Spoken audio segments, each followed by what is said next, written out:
This is exactly right.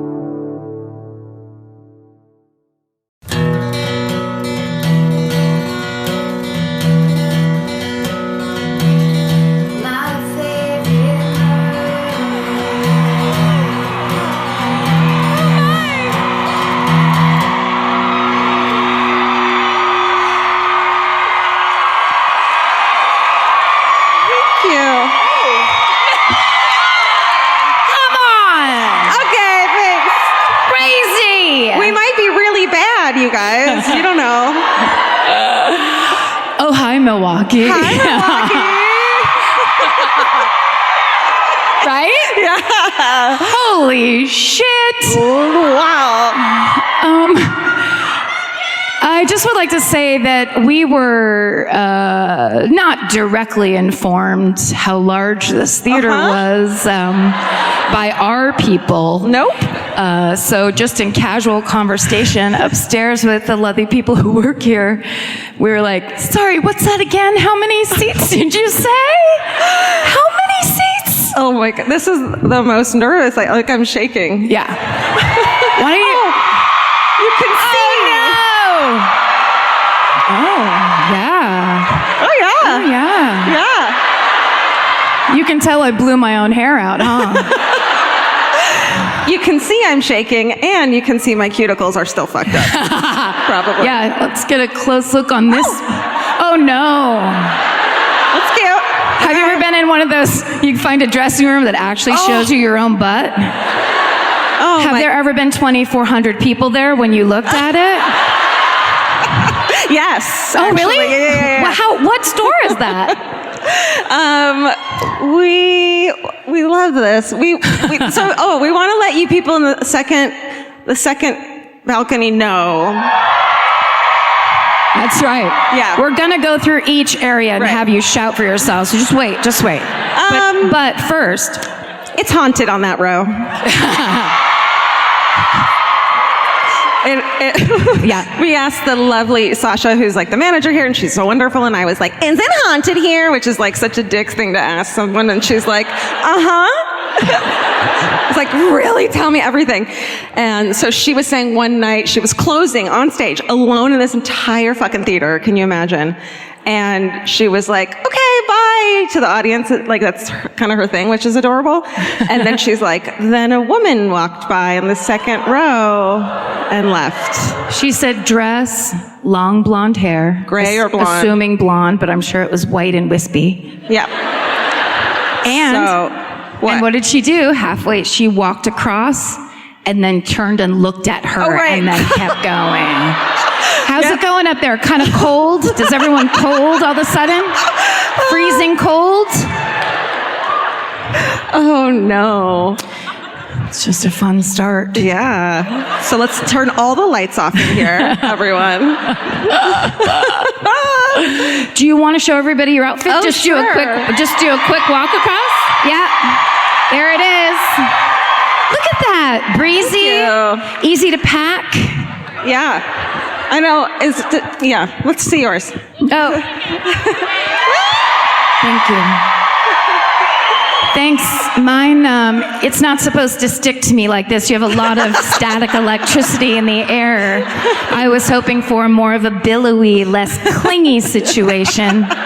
But who cares? I mean, right? There's nothing we can do at this point. I think we've both given up at this point wearing shoes that, not given up, but I mean, yeah, that that's a strong not, phrase. You know. It's not given up. But Yeah. I am wearing clogged boots with a dress, so, you know. You pull it off. I'm not. I just can't with the heels. Yeah. I have the best intentions when I pack. I'm like heels and Spanx and a bra, and then I'm like, fuck you. And a big wig. Yeah. Huge earrings and a lip plate. She really tries. I do. So we drove here today from Indianapolis. We did last night's show because I insulted them once, and so we had to go there. Yeah. Pretty good slam. We have to go to a lot of places then because, my God. We have a lot of apologies to make to the nation. The apology tour. Yeah. Sorry, we got everything wrong. If we didn't mispronounce it, then we just were rude. That's great. Yeah. And this is like, I lost my mind when I realized we could do this on the way. We were in the minivan, seriously, and like Vince was like doing the dad driving thing, which is like, he's so responsible, and it was like fun. We were all talking, and then I see a sign, and I didn't think of this, and this has been my dream for so long. There was a Cracker Barrel. I lost my mind, right? It was as if we drove by Diamond Disneyland for Georgia. It was like, and we're both from California, so we've only heard of Cracker Barrel referenced in like movies and TV. Yeah. Like it's kind of, it is kind of sounds fictional to us. Like, oh, go down to the Cracker Barrel or whatever. Right. It's like, okay, haha. And I've scrolled, like, I look at food photos all the time, and so like I've scrolled through Cracker Barrel hashtag Instagram for hours, because it's so my kind of food. And then we went, and it was exactly what it was so good. I mean, I had a hash brown casserole. I didn't even know that was a thing. To beat the band. I mean, our waitress told me to eat my vegetables. Yes. I'm not kidding. She shamed us. She was like the sweet little old, maybe racist grandma. We don't know. Yeah. And you don't know. You're right. And she walked by and she's like, how are the vegetables? Because you could tell we hadn't taken a single bite of them. Yeah. We were like, oh, we're going to eat them. Sure, absolutely. Yeah. Barb, that was her name, Barb. She came back by again. She was like, are you going to try it? Yes, I will. And then she said to me when she was clearing my plate, let me get those out of your way so you don't put your elbows in them. And I realized my elbows were on the table, and she was like... We got schooled at Cracker Barrel, ladies and gentlemen. Yeah. I was like, well played, though. Yeah. I tipped her really well. Yeah. That's what I want at a restaurant. Tell me how to live, please. Yes. I need it. Yeah, that place was, I lost my mind. Also, we were doing that thing in the gift shop that you do when you're just excited in general, or just like, oh my God, look at this. Yeah. But it's just like a wind chime you could get anywhere. But we're just like, George, I'm going to buy you this. I want to get this for my nephews. And you're like, I traveled here. How will I get this home? Yes. You know? I was going to buy my niece Nora a rocking chair. It was not a good plan, but I was excited. Carry on. Yeah. And then you don't even need to buy a seat on the plane. That's right. Just fucking right there in the aisle. No drink service on this one. Sorry, everybody. Oh, and then a cat gets out of its carrier, and it's a whole fucking Cracker Barrel Kathy cartoon. It could be fun if we did a Cracker Barrel only tour, and we all ate. What about that? We all eat. We have some fucking dumplings. I got lima beans. I'm 100 years old. She was eating her lima beans, and she goes, "There's bacon in these."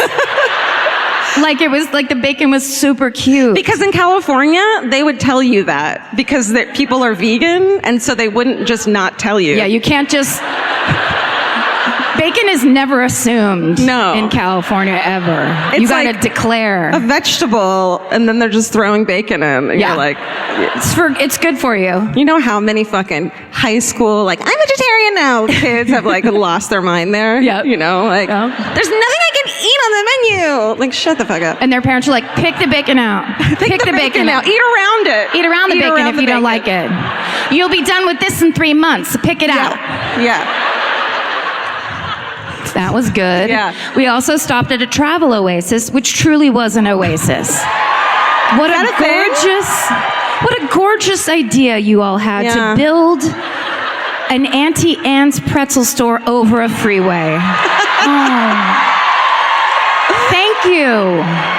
I had an ice cream cone because I'm also 5, even though I'm also 100. And it was that thing of, it was like, oh, we've got to get ice cream here at McDonald's. We can't get it anywhere else but here at the travel oasis. Yeah. When am I going to have a vanilla cone at home? Never. No, it's never going to happen. I'm not going to be driving. There's one last thing about the travel oasis. I was just going to say, we had just finished at Cracker Barrel. I had the cornflake oven baked chicken. Thank you. I can be reasonable sometimes. Again, my kale salad. Barb told me eat it, and the casserole I already riffed on. I had eaten that maybe 9 minutes before, and we walked in, and I was like, I should probably get a pretzel, though. I probably, just because we're driving, and what if we get stuck in a ditch? So bad. Can you guys, I'm suddenly really self-conscious that I have lipstick on my teeth, and you guys could see it. Just like when Sade was on SNL that time, and she had lipstick all across her teeth. No. That's for the 40-year-olds. What's that? Yeah. That's a lot of you. Don't think about that fucking screen at all. You just can't. Right, there we go. Don't do it. You just got to squint a little. Mm-hmm. Uber, tell me. Don't turn your head to the side. Oh, so, look, Steven has been doing my travel planning. Is that for travel or for Steven? It's for Steven. Yeah. Steven. He's not here. I know. Sorry. That was like it was scripted and badly done. It's like half of the people leave. I know. I was gonna. She's angrily storming out. She was only here for Steven. Oh my God. Mention Steven. Oh, Steven's not here. Oh. Yeah. Then bring him out. No, sorry, that's not going to happen. And then it's just kidding.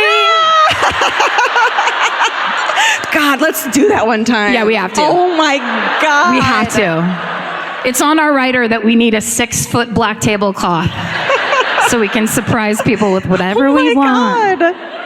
It's a tiny Cracker Barrel. Okay, so go. Steven planned my travel. And Georgia planned her own travel, so we ended up at different hotels, which is super weird. It makes it look like we're Fleetwood Mac and we hate each other. Like, that's what I would think if I was like, oh, she's staying there, and she's, this must be bad. I'm just really controlling and can't leave anything up to anyone else because I'll have a panic attack if anyone does anything wrong. And I'm exactly the opposite of that. If I have to do it, I'm like, I can't do it. I didn't end up going on that tour. Because I can't open that page on Travelpedia or whatever. So, driving from Indianapolis, you don't know this, driving from Indianapolis to Milwaukee, the time changes. Oh, yeah. Backwards? Yeah, an hour back. No, I'm telling you. Backwards? So that took us a bit to process. Mm-hmm. We go upstairs. I start working on my murder. Just so you know, it means the world to me, but I can't actually type it down until like 45 minutes before we come to the theater. It's a mental issue. We keep thanking the hairdressers and makake artists who are like, we'll do your makeup for the tour, for the show. And we're like, you don't understand how 10 minutes before we get here, we're screaming in our hands. We'd love to take people's offers. Like, we'll blow out your hair. Come down to Diana's salon or whatever. And we're like, bitch, are you crazy? We're going to go sit in a salon for an hour before this shit happens? Sorry, that was strong. So, cut to the chase. I kept assuming that the time on my phone was incorrect. Okay. Forgetting that, of course, the phone's smarter than me, and it's already caught up to what time it is, and really had no problem with it because it really isn't that big of a deal. So I kept looking at my phone to check the time and going, but I also have an hour. So when I finally put it together that I did it wrong, I had 5 minutes to take a shower and get ready. Literally 5 minutes. So I end up running downstairs. They got me a car to drive me over here from my hotel, which is very close. So I run downstairs with wet hair, no makeup, glasses, but also this outfit, which is very, kind of shocking looking. And I run through the lobby and outside. No one's there. I call the number I have for the car place, and the loveliest woman is like, oh, honey, he's standing in the lobby waiting for you. I run past him. Kind of a wet-haired panic. Oh, he's like, thank God that's not. He's like, whoo! I don't have to deal with that weird crackhead that just ran by. Oh, no, you do. You do, Steve. Get out here. So Steve comes out, lovely smile, wonderful man, very tall, and He's like, you're going to get right in here. Opens the door. I get into this insanely beautiful, like fancy BMW, very nice car. And we essentially drive around the block kind of a little bit. We just took a little tour, and then he pulls down the thing, and he comes and opens the door for me, and I look over, and there's two women that are standing across. Was it you guys? And it's not them. They're Probably. standing there just on the sidewalk, and I get out of the car like fucking Rihanna. Holy shit. If Rihanna was super not pulled together at all, and Irish, and they're like, "Hi," like that, and I go, "Oh my god, I didn't have makeup on or anything," and I just run away. Oh my makeup, bye. So hi. What I meant to say was hi. How are you? Thank you for waiting on the sidewalk. Nice. She's not as nice as she seems on the podcast. She's really superficial about makeup in real life. Yeah. Well, I got here all made up in a like really old Honda Civic. So, ooh, she's Uber. pissed. No, I'm good. I don't have airs, you know what I mean? Like, I just want to seem like a normal person. You're super grounded. No, that's true. You're the one that's grounded and real. You're the Christine McVie of the situation. For sure. Okay. Yeah. I'm also realized that one of the reasons I'm shaking is because we the fucking green room in this place. Guys, if you can figure out a way to play here, I would do it. Yeah. We go backstage sometimes and it's like, there's like Trident and like a coffee pot if you want to make coffee and like bottles of water. If you brought coffee. Yeah, totally. And then we go back there and I'm like, is this a restaurant? It's just like a restaurant looking thing. Yeah. And they're like, here you go. And whoever, like, they're a murderino because they set up the whole place to look like a crime scene. There was a body drawn on the ground with tape that said victim on the side of it. And there were like evidence bags on every table that correlated to the serial killer picture that was on the wall of the guys. There were local serial killer. It was crazy. What if it actually had been a crime scene? And we're just like, this is amazing. They're like, don't take it down. Like, what do you mean? We don't know what your podcast is about. Please don't step there. Don't step there. Now our DNA is everywhere. Georgia walked me up to the wall with the art installation of serial killers on the wall, and we're like looking at it, and then she's like, and this correlates to that or whatever, and then I just felt this thing of like, I'm getting more and more nervous, so I'm like, oh, I don't like this at all. This is expectations. We're way up here. We don't do that well with like. Oh my God. But also, listen, we're not bragging. We're as amazed as you are. There was a barista. What the fuck? I can't even get someone at Starbucks to fucking smile at me. And we had a barista. Alex, thank you for really over-caffeinating us. Yes. I feel good. I feel great. This is going to be good. Right? Yeah, for real. Very cool. Also. And then, should we sit down? Is it time to sit down? Oh yeah, let's sit down right now. Okay. Yeah, is it time to sit down? Yeah. Thank you. That's a nice chair. What that really means is, are we sick of standing? Yes. This is quality. Yeah. Oh Jesus! Just not. This might be a room and board chair. I don't know what that is. Ooh. Yes. So last night in Indianapolis, someone gave us backstage, someone gave us these like really fucking sweet, thoughtful presents. They gave me a travel mug that had a Siamese cat on it. Mm-hmm. And I was so sweet. And I brought it on stage out as my like drink. And I was like, I'm going to bring this. This is going to be my new thing. I'm going to bring it it's going to be my show mug. And because Elvis is here and I fucking forgot it already. I walked out the hotel room and was like, oh shit. That's just how I am like that. My plan that I declared to the public is over. In one fucking... And then when we were first traveling, I was like, I'm going to put a note in every Bible in every hotel. Remember? I said that? Oh, yeah, that's right. I did it in one. Oh. I don't have follow-through. It's not my thing. You got to pick something that you can do. Like a podcast? Yeah. There you go. You got anything else? We also got cupcakes that had our faces on it, which is pretty Pretty weird thing to eat your own face. I'm just saying. But very on brand. Yeah, so that's true. It is true. Should we read our murder? Should we tell some stories? We're going to tell you some murder. This is, I mean, if you're into that. If you're into true crime. This is my favorite murder with Karen and George. By the way. Thanks. You didn't know. Okay, I'm first tonight, right? You are first tonight, yeah. Okay. Because, oh man, you guys, you got a lot to choose from. Yeah. Milwaukee, you have a real Pacific Northwest competition going on with your... Yeah, well, there's so many highways. Is that what they call them? Interstates? Just to byways? Byways.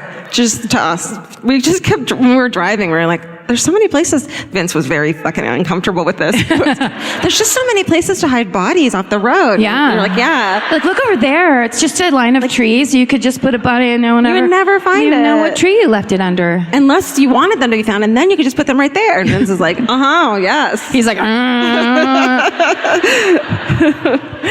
Oh, poor guy. Oh, I watch wrestling for him, so we're even.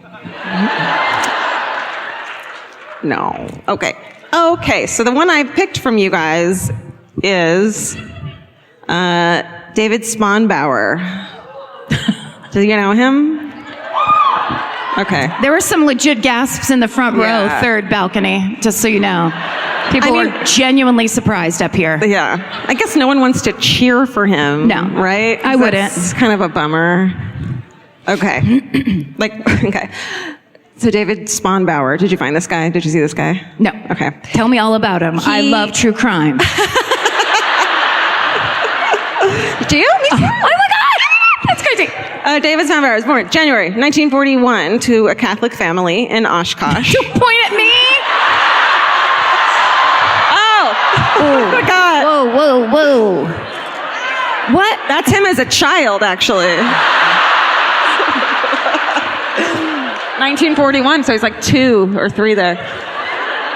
Yeah, he's a perfect looking guy to do the old, hey, why the long face joke. Oh, yeah. Like, what is he going to become, a fucking librarian? You know, of course he's a murderer. Sorry, like... And then here's someone on Twitter. I found them to be very face problematic, judgmental, superficial, negative. Mm-hmm. Don't shame. Okay. Face shame. Don't face shame. He dropped out of high school after his 17th birthday, joins the Navy, gets court-martialed for being absent without leave, and spends 7 months in the brig, which you know has got to be a bummer. Yeah. And then his dishonor... The brig, sorry, but I do picture the brig to be filled with like half a foot of water all the time. Oh, yeah. Dank. Right? There's like seahorses and starfish and shit. Your own wading pool. Has anyone been in the Navy? I don't know. Yeah, it doesn't... I might be thinking of The Little Mermaid. I'm sorry. Thingamabobs and what's-its? Oh, no. He's dishonorably discharged in 1959. Holy shit! That's how much the Navy will fuck you up. Jesus, Santa Claus. 17. That scared the fucking shit out of me. I feel like Steven's doing this to us on purpose. Cool. Okay. And then you can hold the photos, I'll fucking tell you. The rest are real depressing. So, yeah, so this fucking ace. The naval doctors tell his mom that he needs psychiatric care and sent a letter to her telling her this, but nothing is done. And then I wrote, because ignoring is the best policy. After he returns to Oshkosh at 19 years old, he begins his life of crime. In January 1960, he broke into a home in Appleton, and he stole a bunch of shit, including a .22 handgun. And I feel like that's going to come back later. You think? Yeah. It's going to come back in the next sentence. Oh. That quick. Don't have to wait. That's nice. A night later, he robbed another house in Nina with a .22, with the same .22 caliber. With that he 22 caliber gun? When we talked about that a sentence ago? Same one. That's called a callback. Karen's like, if this is good writing, we're going to talk about this gun again. And I'm like, oh, I didn't put it in. A week later, still in Appleton, he broke into a home where the mother was asleep and in another room while her 13-year-old daughter studied. He was masked. He enters the house, steals some cash. And Masked? Yeah. Oh. I know. He flashes a pistol at the girl and hauls her outside, and he says to her, I'm going to rape you. And she says, what does that mean? No. I know. But the girl screamed and attracted attention, and a person came over, and he ran off. Thank God. Yeah. You guys are... Then, that same evening, January 12th, 1960, Carol Grady, she's a 16-year-old girl babysitting her cousins, and he is lurking outside, watching through the window, armed with the stolen pistol. He enters the house, takes some cash, and then he rapes her. Yeah. Then her uncle unexpectedly comes home and he shoots him in the face and gets the fuck out of the house. Whoa. Longface shoots the uncle? Uh-huh. Okay. Oh, yeah, sorry, I didn't make that clear. That was a real roller coaster of emotions, wasn't it? No, stay down there. Yeah. It's going to be hard the whole time. Yeah. Just so you know. The roller coaster is not done sinking. It just goes straight down. Yeah. Yeah. That's all it is. It's one of those, those rides that like are a pole and then they drop you a little and they drop you a little and then you're like, go back. I'm going back up. And then they just fucking plunges you. That's the story. And this one is actually broken. So we're all going to plummet into the ground together. Okay. This one curses a lot and has a little bit of a lisp. So, okay. Rapes her, kills the uncle. I think he kills him. It didn't say. And then... Well, shoots him in the faces. Yeah, you're not gonna... Yeah. About a month and a half later, during an attempted robbery in Milwaukee, when questioned by police, he breaks down and tells them everything. Oh. Yeah. That was short. No. Okay.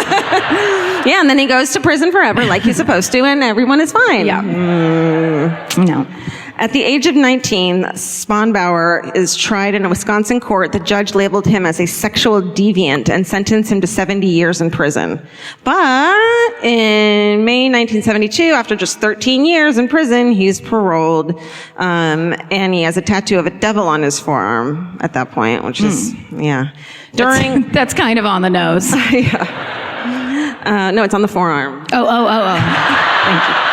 Thank you. Had to. Nice. Big go.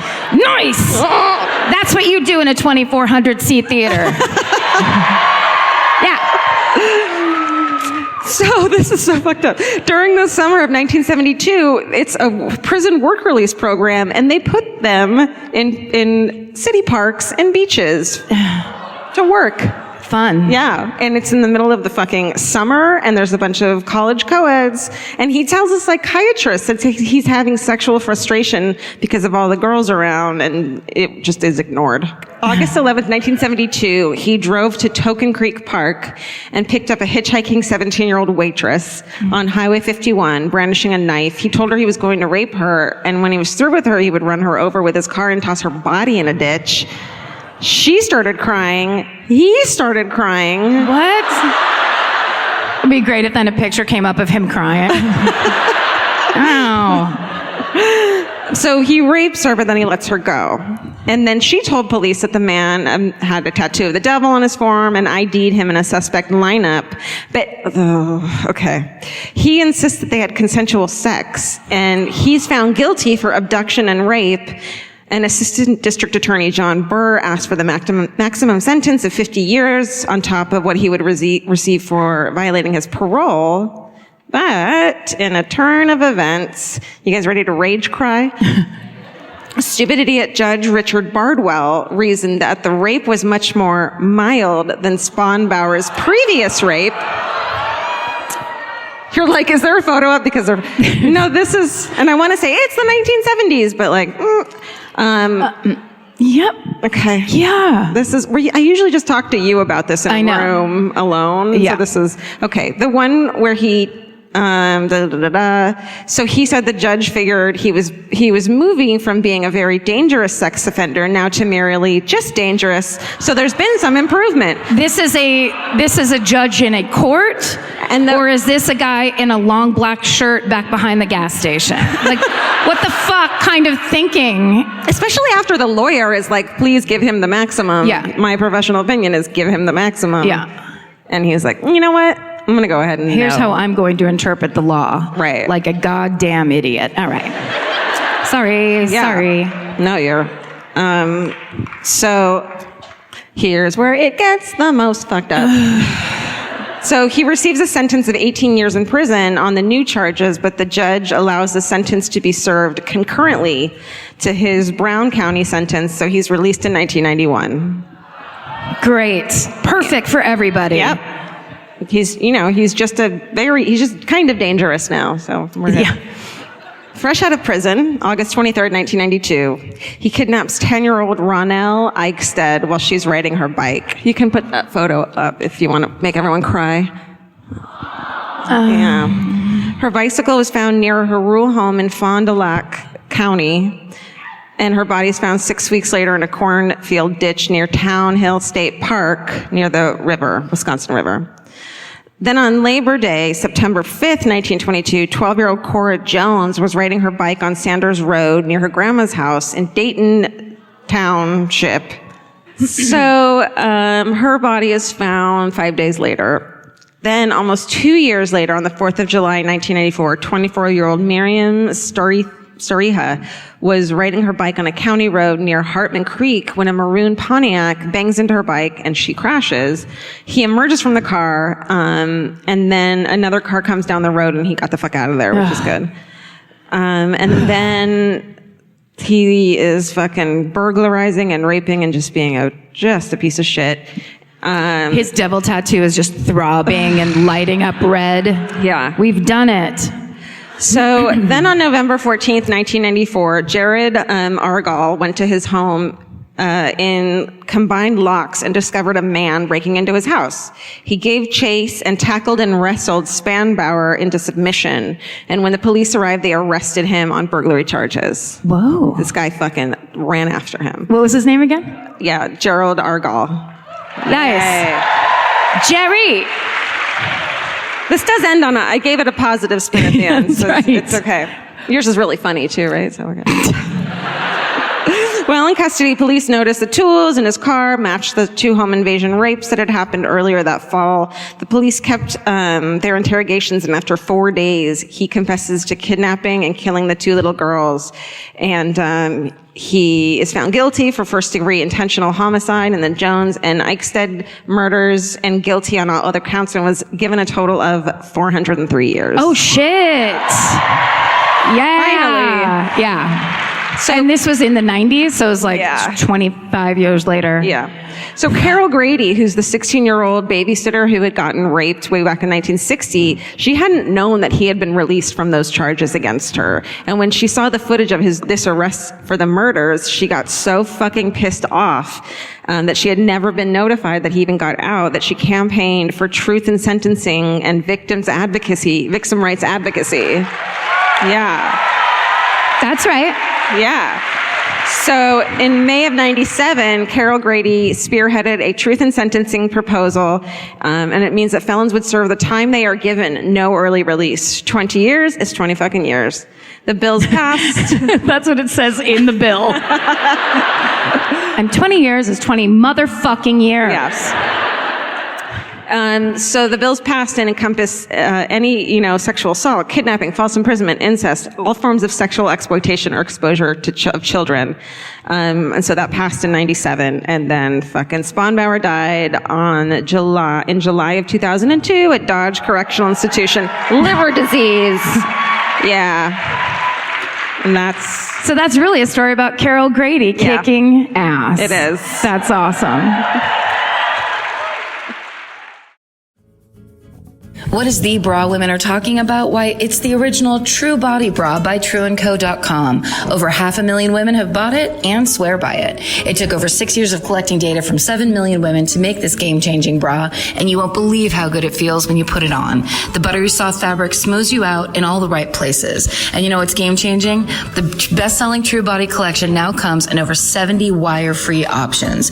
Choose from scoop or V-neck, convertible straps, bright colors, neutrals, skin tones, and more. You will want them all. And no wonder True & Co. has sold over 500,000 of the original True Body Bras. The Today Show calls it game-changing. Good Housekeeping says it's the ultimate lounge bra. And Real Simple Magazine says it provides heavenly 24-hour comfort. So try the original True Body Bra by True & Co. today with free and easy returns. Save 15% now when you go to trueandco.com/murder and enter the code MURDER. That's TRUEANDCO.com.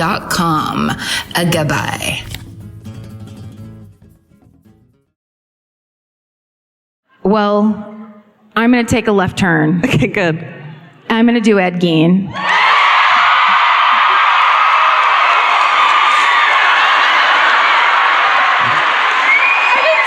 But I did it. I do it again. You do it. It's pretty great. Karen's gonna do Ed Gein. That's how you do it.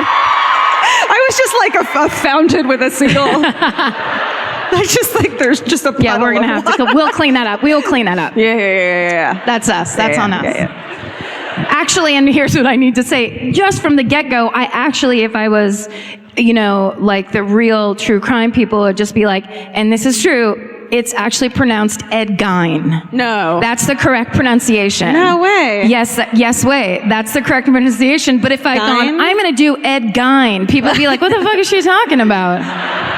Like vagina? Yes.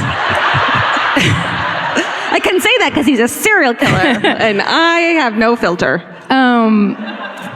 Yeah, it's Gein. I'm going to probably end up saying Gein for most of the time. It's just that thing where it's like, well, actually it's pronounced GIF, not GIF. Oh. And it's like, well, good luck with that because the world says GIF. I pretty much broke up with someone over him telling me that. What? Really? I was just like, I'm done. Like, wait, because he insisted you say GIF? It was just like the last straw for...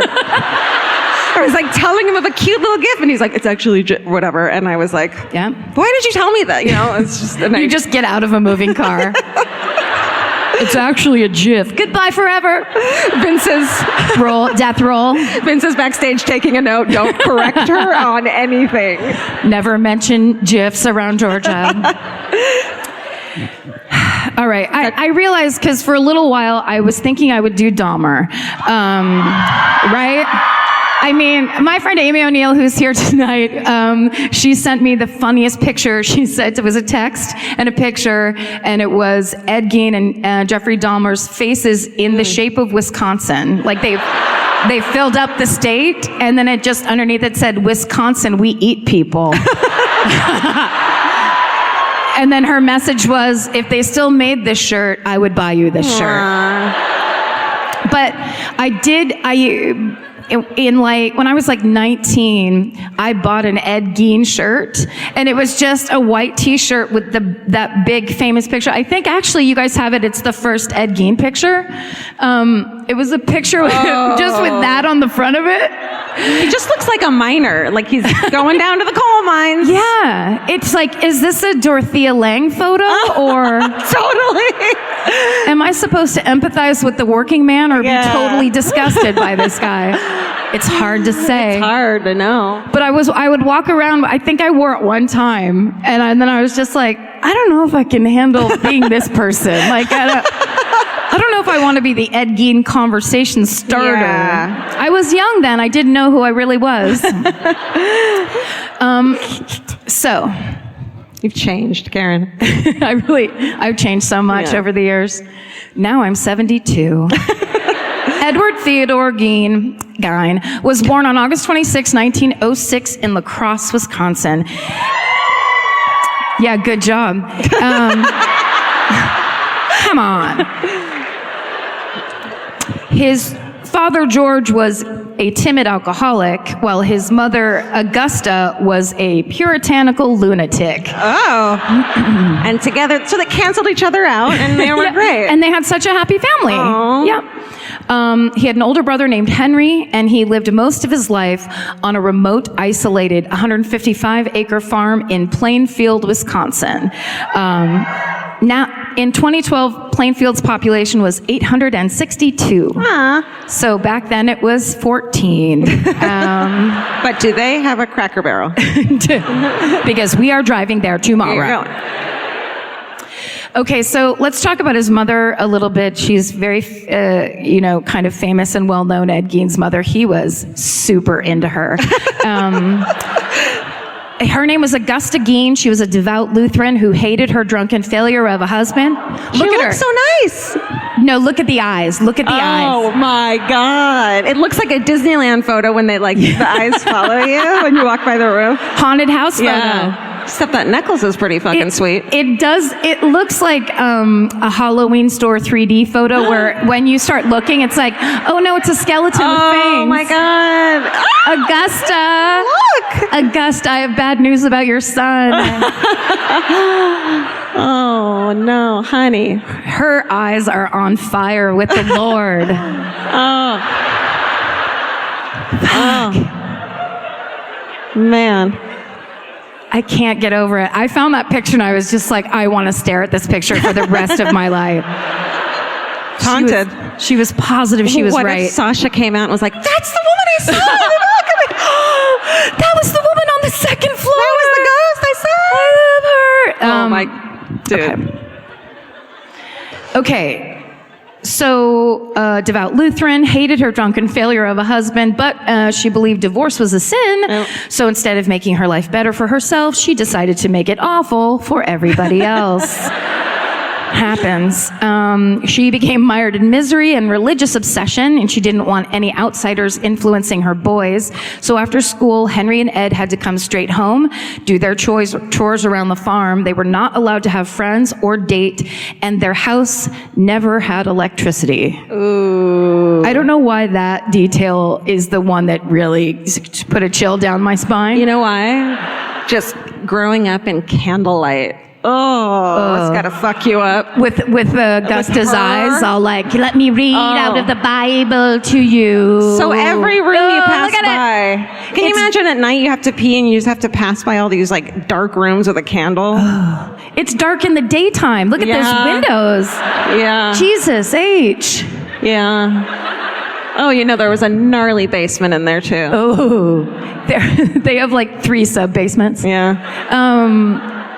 Yeah, they were like, when they were putting in electricity, they went by and they're like, Augusta, we can hook you up. No, thank you. Nope. We're going to keep it super dark. Like Jesus wants. So, every night after dinner, she made them participate in a thing called Bible time, where she would read to them out of the Old Testament for hours about how the world was a bastion of perversion and profanity, and that all women were instruments of the devil and natural-born whores. Oh. Or as I like to imagine her saying it, hooers. They're all hooers. It's like a 10-year-old and an 8-year-old. Whores, I told you. Mom, it's actually sex worker. Shut up.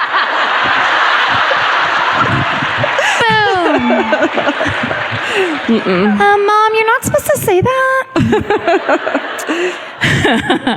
Now, this is super interesting. Census records indicate that Augusta became pregnant with her older son, Henry, before she was married to George. Uh-oh. Which back then, as we know, would have been a major scandal, and maybe it was even illegal. So she fudged the dates and got married before anyone realized what was going on. Got a big old baby, right? And that's right. Who's the whore now, Augusta? Eyes, crazy eyes. Isn't that always the way? I saw us close up with those eyes. Those weren't meant to be close up. No. Eyes. They were, because it was back then, it was there. Look at them. I should have had Steven zoom way in on the eyes. Or do a GIF where we just keep going into her eyes. You guys In our get eyes, they were- hypnotized, and then you're like, the show was great. It was wonderful. We loved the show. Karen and Georgia. Of course they can play a 2,400 seat theater. No. Yeah. Why not? Okay. So, okay. I slut-shamed Augusta. Good. That's out of the way.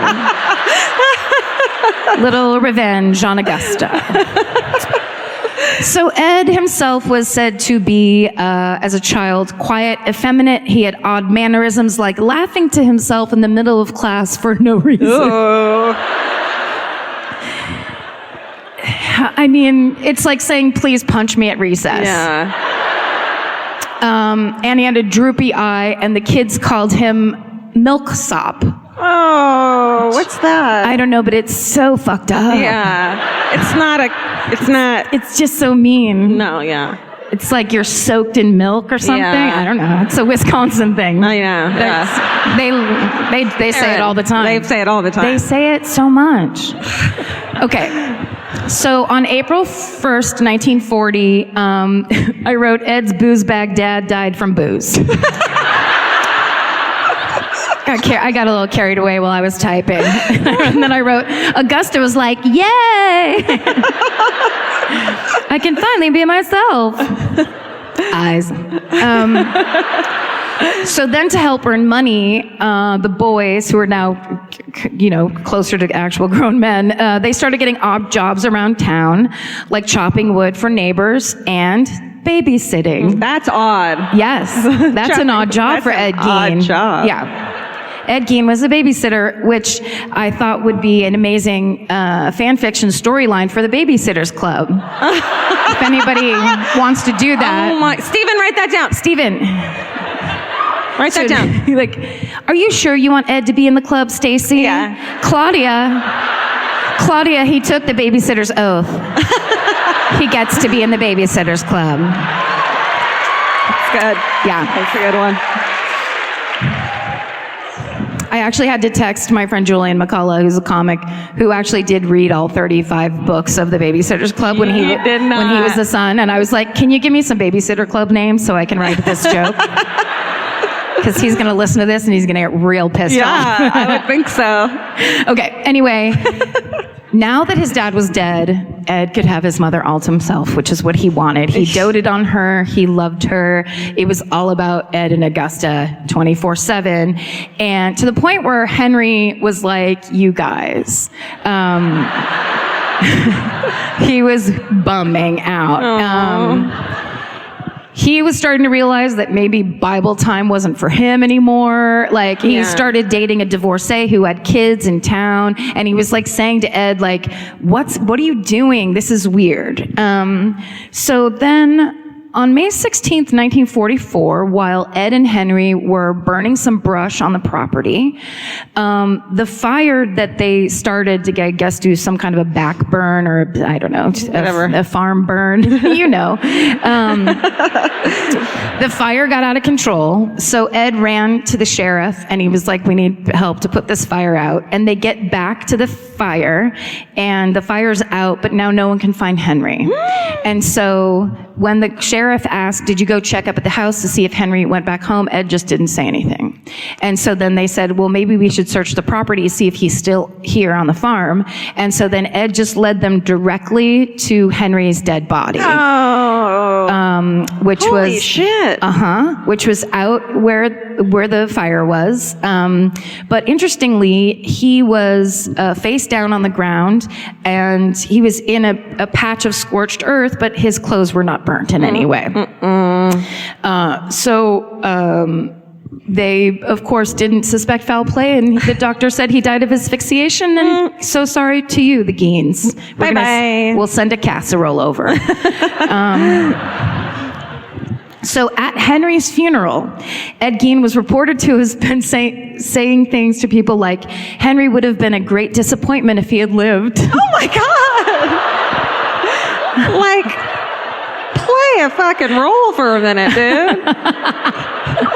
Just hold off for an afternoon, Ed. Oh. And then he was also saying to people, well, it's just me and Mama now. Oh. Ed. Mom's like, fuck. I mean, I'm crazy, but this guy. But I'm not into my son. Okay. So a year and a half later, Augusta has a stroke, and Ed is her nurse. He takes care of her day and night until she dies. And that's when he loses his shit, as we all know. That he becomes the Ed Gein that we know and love in a way that seems sick, but actually is more fascination and interest. It's not respect.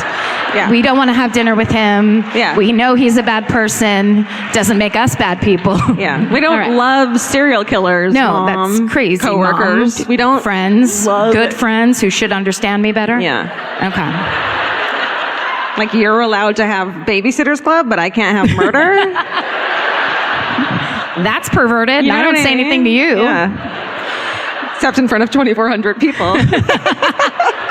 Oh, yeah, except for right now. Right. Okay. So now he's a middle-aged man who has been isolated his entire life on a farm with no electricity.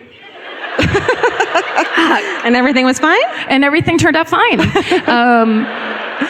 A man who believes that sex is bad, that women are bad, that the outside world is evil. Well, is he wrong? Well, no, you're right. He's right. So the first thing he does is board up the 3 rooms that his mother used. So the entire upstairs he boards off, and then he boards off her bedroom and the parlor, the living room, whatever. Any place that she used to go, now no one can go. And those rooms were kept exactly as they were when Augusta died until the house burned down. Spoiler alert, they fucking burned the house down. It's such a great, when you read it, they're like, oh, he was arrested. Everyone knows he was arrested, but he was arrested. And then there were the talks that they were going to turn it into, they're going to make it into a tourist attraction or whatever. And like the next day, it's like burned to the ground. Everyone's like, I seriously haven't seen anything, and I don't know what happened at all. Can you imagine going into, like, being the cop who pulls the board down and walks into that fucking room? What if the green room upstairs is actually based on the parlor with the barista? She had a barista and everything. She had really good tortilla chips. Yeah. Like legit guac. I mean. And an NBA Jam video game. Yes. Oh my God. She had. But they didn't have electricity. That doesn't make sense. Okay. Sorry. Let's go back. So Ed starts buying what are called in many articles, yet I don't understand what they mean, death cult magazines. Death cult. Also detective magazines. There was a magazine back then called Detective Magazine that was basically a true crime magazine, but it was also like naked ladies and stuff like that. Oh my God, I need these. Right? Yeah. I need to order them right now. Yeah. Not the current issues, like the, vintage. It's vintage. You open it and it's just like a huge centerfold comes out. Anyway, he's basically getting into all the things his mother said. You can't ever look at this. Obviously, that's what humans do. He especially liked reading about Nazis and cannibals.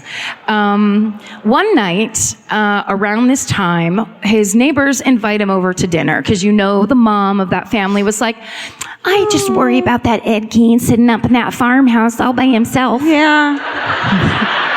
Lost his whole family? That's amazing. I'm not even going to try to do it. Guys, I love Fargo. It's such a great film. Do it again. All that for just a little bit of money.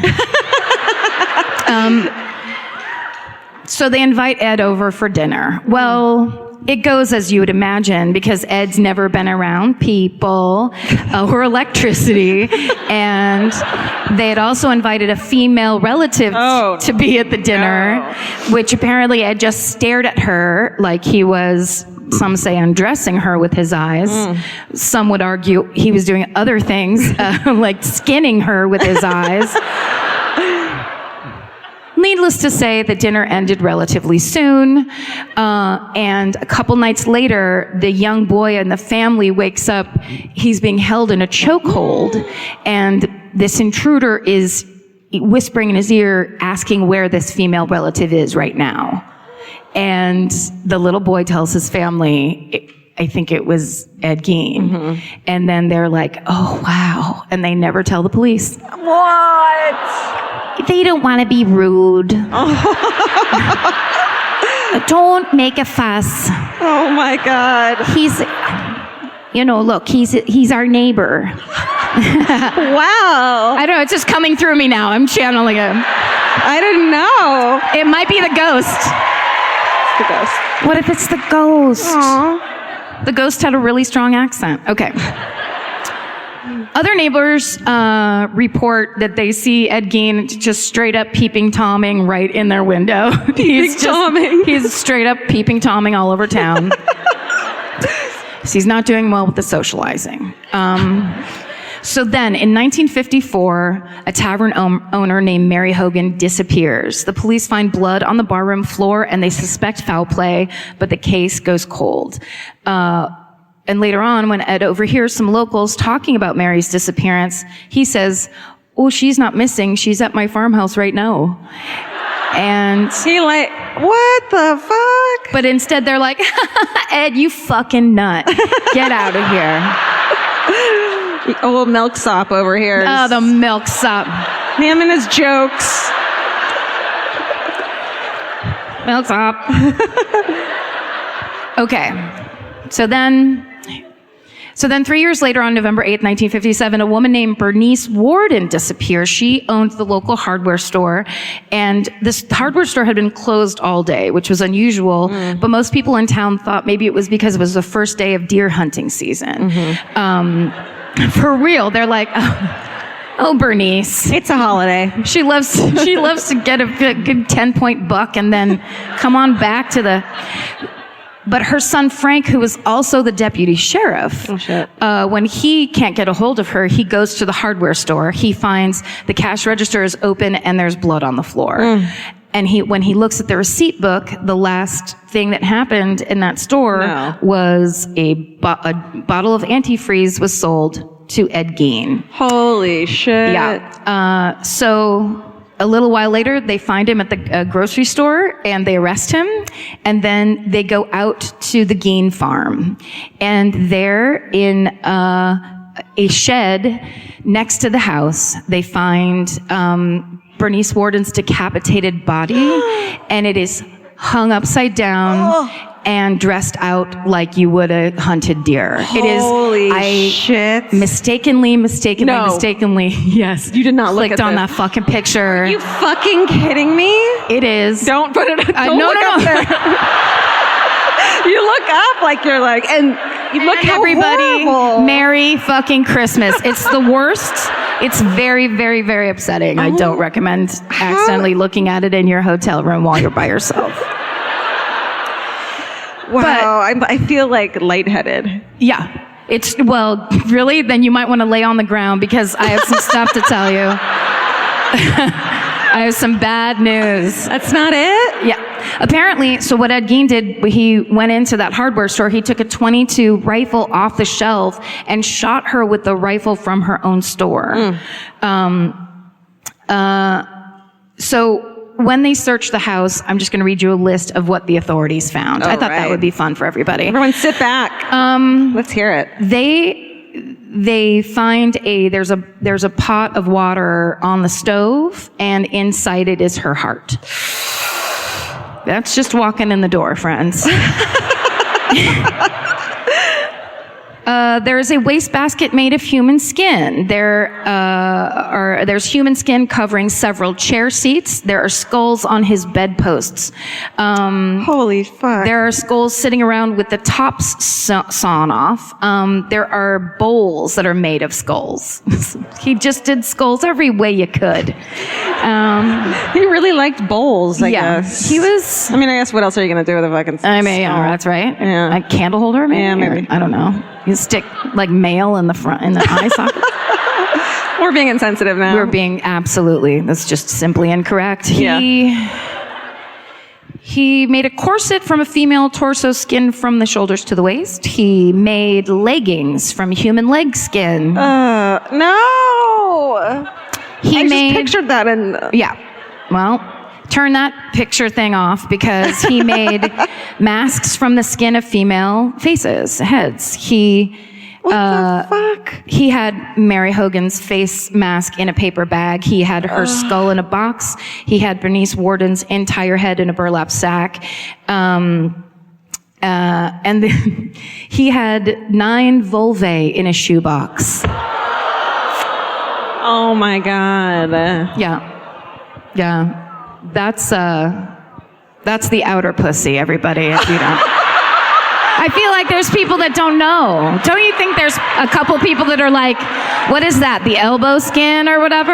Don't you think? Oh, yeah. You know? Yeah. It would have less impact if you weren't. Is that thing when you talk and is it that wobbles? Oh, I need to get my vulvae removed.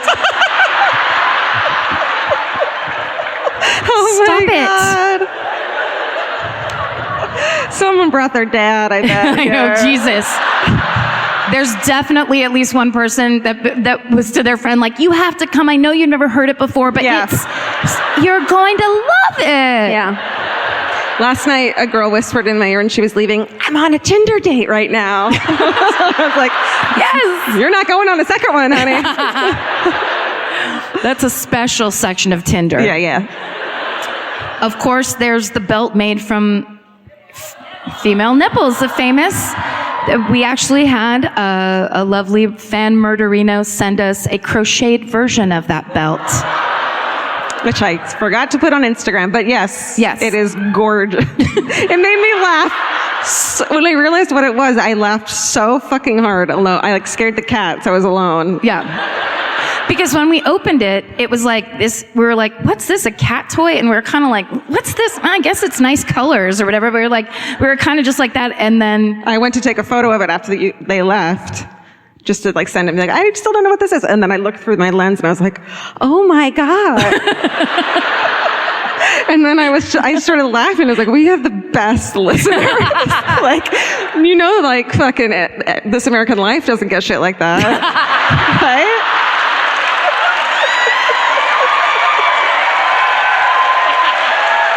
Sorry, Ira. Or if they do, they call the police or something. Sidetrack. 4 noses. Getting right back into it. Right? A lampshade made for the skin of a human face, fingernails from female fingers. And this is I'm not going to say the word favorite, but it's the one that fascinates me the most. He had a pair of lips tied to a window shade drawstring. So it's like, oh, that sun is too bright. Oh. Ed? What the fuck, Ed? Man, what do you think his Pinterest would look like? We have it. That'd be a bummer. You guys don't tell anybody what we said tonight, God, okay? Please don't tell anyone. Please. Let's keep it between us. Yeah. Okay. Please. So when they question him, just so you know, they photographed all these things, sent it to the crime lab, got what they needed, and then it was all destroyed. So none of this could get out. Yeah. So if you ever are like, oh, I just bought Ed Gein's nipple belt, you've been conned. Because they were immediately like, this is the worst of human existence. Well, put the woman flayed on the internet, but everything else needs to be destroyed. Just, can I get a one lips window thing? I don't know why. I just think it's interesting. Okay. I don't. So when he's questioned, Ed Gein tells investigators that between 1947 and 1952, he made as many as 40 nocturnal visits to 3 local graveyards. It's a town with 600 people, and they have 3 fucking graveyards. Wow. What's happening? He would go there and he would exhume recently buried bodies. So what he would do, he would look in the paper in the obituaries. And if there was somebody who died that was a woman who was around the age his mother was when she passed, Augusta, you've done it again, coming back into Ed's life. he would go and dig up that body or go take a couple parts that he wanted. He also made a point to tell the police that he would return a lot of the jewelry. Good of you, Ed. Yeah. Good of you. What a gentleman. He also said that when he would go there and do that, he was in a dazed-like state, which is like, oh, really? You weren't normal? You weren't like sharp as a tack? And he also told the police that he left the graves in apple pie order, which what the fuck kind of saying is that? Oh my God. Apple pie. Like, I left him on lattice apple work on the pie. You top? wouldn't believe it. So, okay, so, sorry, I lost my spot. This is the biggest paragraph with things like face, skin, and nipples in it that I've ever read. I'm just like, oh my God, past Which that. nipple was I at? Okay, so what he was doing, as we all know, and it has been taken, Ed is the reason that you got super scared when you watched Psycho, when you watched Silence of the Lambs, and when you watched Texas Chainsaw Massacre. That's all this fucking lunatic's doing. Because what Ed was trying to do was make a woman suit so he could be inside his mother's body. A psychologist would just take that one apart really quick. I think in like 10 minutes. Yeah. I mean, yeah, it's just an argument against reading out of the Old Testament.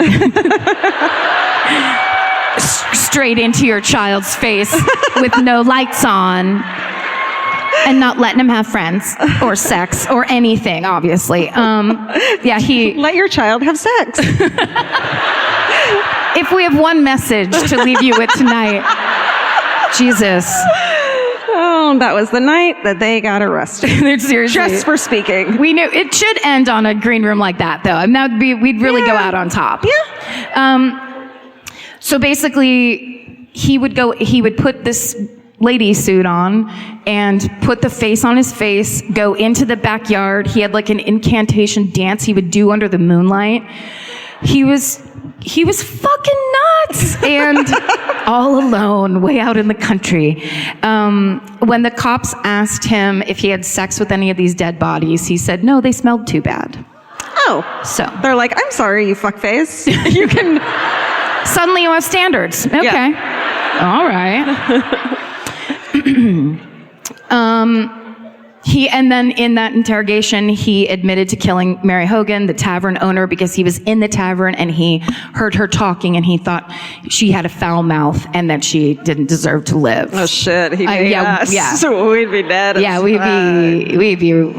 we or would we fight him off? We'd fight him off. I would pull out a Bible and be like, guess what? I can read the Bible too, Ed. Now you have to do what I say. Okay. So this is what he said when he was interrogated by District Attorney Earl Killeen. He said, quote, I started to visit graveyards in the area regularly about 18 months after my mother died. Most nights I would just stand and have private conversations with Mama. Other times I couldn't make myself go home without raising one of them up first. Maybe on about 9 occasions I took somebody or part of somebody home with me. Now I don't even know what accent I'm doing. It was kind of an evil spirit I couldn't control. That's where the apple... Oh, sorry, the saying is, he left the graves in apple pie order. Apple pie order. So there was a piece of American cheese on every grave. Local jokes get local work. Okay. And he basically said that the reason that he did it was he had an uncontrollable desire to see a woman's body. Oh, Ed, that's natural and normal. Yeah. You don't have to make a woman suit to look at a woman's body.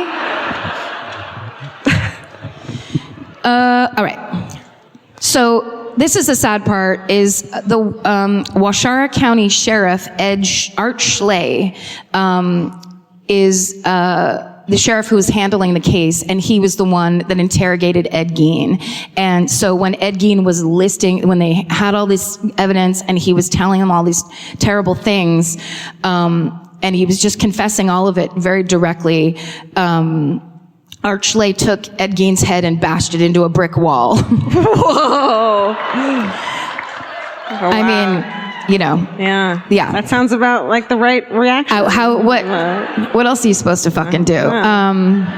So then the judge decided there was no way that confession could hold up in court because excessive force was used. And Ed Schley died of heart failure before the trial even started. He was only in his late 40s. And a lot of people count him as another victim of Ed Gein because it was so traumatic, what he went through looking at all that stuff and being around it and having to have that experience, which, I mean, Jesus Christ. No. So I think we do have a picture. It's Ed Gein getting walked by a big tall guy. That's Art Schley, who was the sheriff, who he's in shock. Yeah, he's just like, what the fuck, everybody? I didn't know life was like this. Yes, I mean, I thought it was like something else. I would like to go back to the other place, please. Poor guy. So basically, he went to court. He was convicted. There was obviously an insane amount of evidence, and they knew he did it. He didn't fight it. When he was convicted, they told him the locals burned his house down. That's my theory. That's not. That's alleged. But basically, they were like, "Oh, you think you're going to make a carnival out of this shit? Goodbye." Also, there was no electricity in the house, so it's not like something sparked and it fucking burned down. You know what I mean? They were like, "Oh, I think a comet hit it." Yeah, I saw a comet too. And then when they told Ed that his house burned down, he goes, "Well, it's just as well." Fucking Ed, right? What a milksop. He died in Mendota State Mental Hospital at age 77, and that's Ed Gein, everybody. Wow. Thank you. You do those heavy hitters so well. You do. That's why I didn't do Dahmer. I was like, she's going to do one of the big ones. I'm going to let her do a heavy hitter. That's right. That's how we do it. You can have them. I'm going to do the horrible child killers that are recent and horrible. Yeah. That's how we do it. Yeah. I mean, that's our Cagney and Lacey kind of setup. That's how we like to do it. Which one? We're both Lavernes. I don't know. Before the show, Georgia goes, "Ooh, should we both get L's to sew onto our dresses?" I'm like, "Yes, double Laverne." Yeah. Yes. We can all be adorable Shirleys. It's time for a hometown murder, I think. Should we do it? I do think we know because there's someone that sent a Twitter, and it's someone, I memorized the name and then I got all caught up in my rock and roll lifestyle upstairs. It's the person who sent the tweet whose dad texted them about Ed Gein, and there's a series of texts, and they tweeted and said, "We've got your hometown tonight. If you want to hear it." I didn't know you were. I was like, "Don't tell me, surprise me." I kept a secret. So if you are here and you know what I'm talking about, will you come down here? Usually there's a screen by now, and that's an honor system. So don't try to lie your way through it once you get up here. I think your name was it Tracy? So yell if. Is it Sarah? I think her car broke down. Are you walking or are you just sitting in a chair yelling at me? I don't think she's here. Oh, man. All right, pick another one. Well, no, if she knows her name is Sarah. I bet she's looking at the Twitter right now. Did you? Right? I don't know. What'd they say? I don't know. She's in the bathroom. She's in the bathroom. Is that true?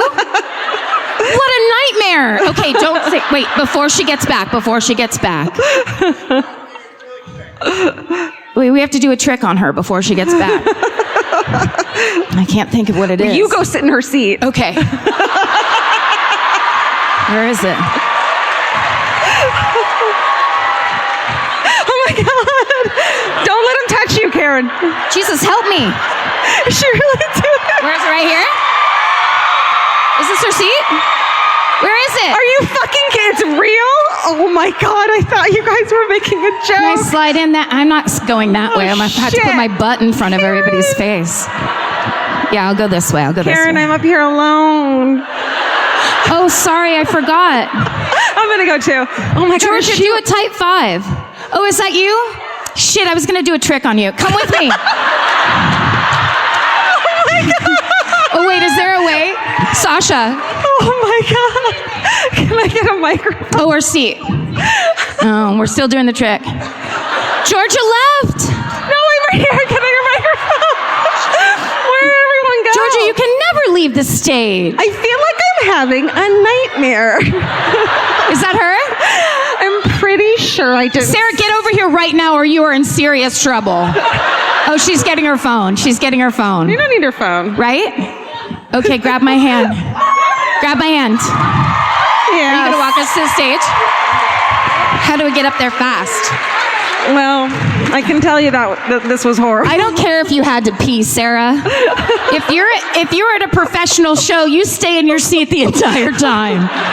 It doesn't matter. What are the fucking chances that the one person we called up, Yes. the one fucking person is peeing? The chances were 1 in 2,400. Thank you. Yeah, that makes, I don't know math.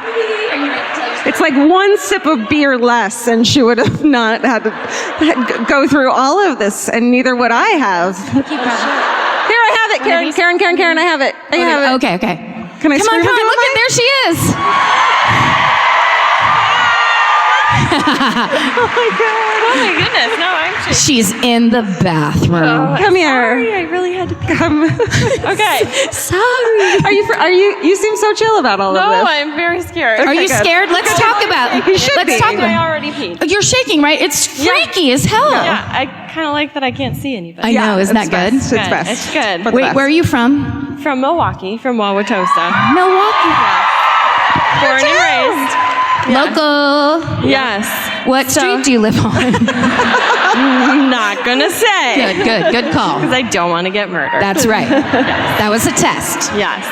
So I'm going to tell this story through my own dad's words. It's beautiful. Yeah, I can't say it any better. Okay. So, as my father. Wait, what is he? Is he gonna? Are we gonna know what he does for a living? He's a psychologist. What cool. What's his first name?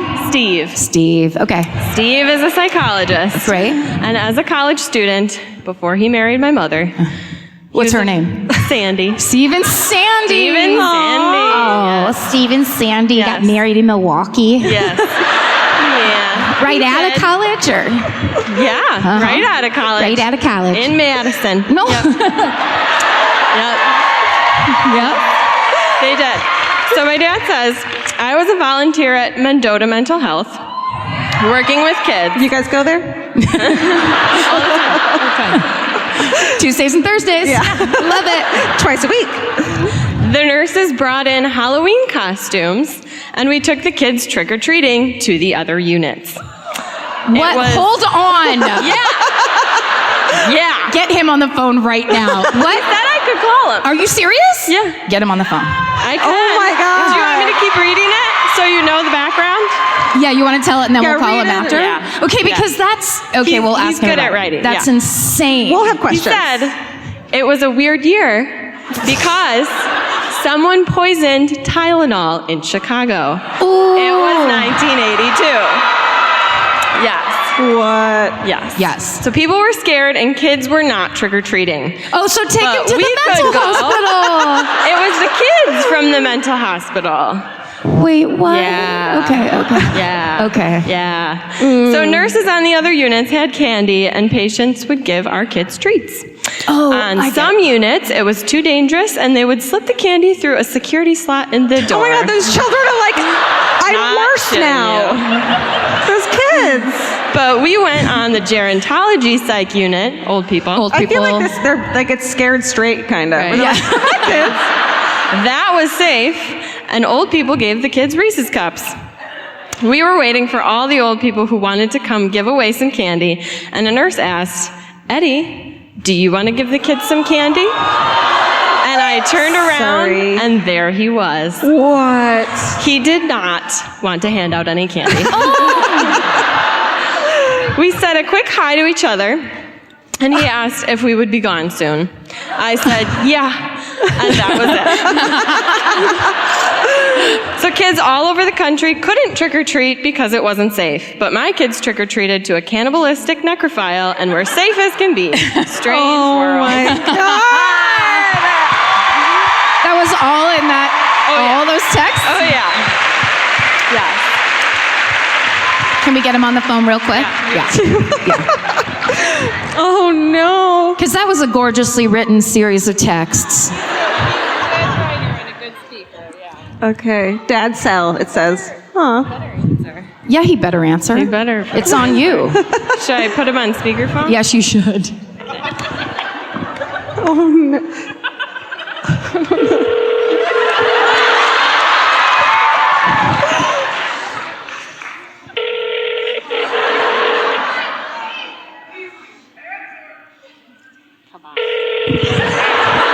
Steve.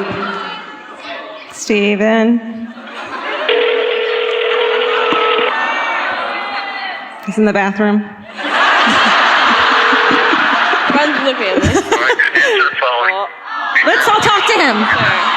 You gonna leave him a message? Yeah, we are. At the tone, please record your message. When you've finished recording, you may hang up or press 1 for We're just more gonna hang up. options. Then we'll scream. Steve, this is everybody at the Riverside Theater right now. You said I could call you. We're here. Got your daughter. We've got your daughter.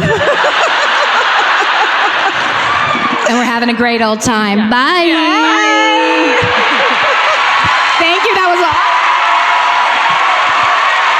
It's okay. Amazing. She didn't. Man, That hurts. these last 10 minutes have been the worst of my life. She was nervous. She was nervous. She just wanted to leave. I guess she's a Karen.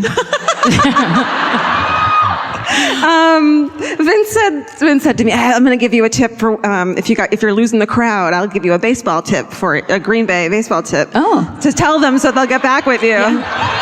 What? It's football. It's football. Is that football? I just put it together in my head. You know what? I actually don't give a shit. Was that the tip? Because it worked great. They left On my it. side. No, he's dying. I bet you right now. He said, "Just tell them I'm named after Vince Lombardi." You like me again? What an amazing baseball tip that was. Fuck yes. I was so scared that I was saying the wrong team from like a different state that I was like, "Oh, football? Okay, whatever. I don't care." It's a different sport. Fine. You were positive it was going to be Minnesota, right? Yeah. You kept saying Minnesota. She got the state perfectly fine. Yeah. The state was exactly right. And that's what matters. You guys, this show has been fucking incredible. Wow. Thank you so much. Roller coaster. Honestly, Roller coaster. it was there was highs, there was lows. We were very, very nervous to come out here. Yeah. But you knowing guys that were amazing. twice the size Thank of you. every show we've done. Thank you. And thank you for being the first city where there was such a demand for tickets that they moved the fucking location.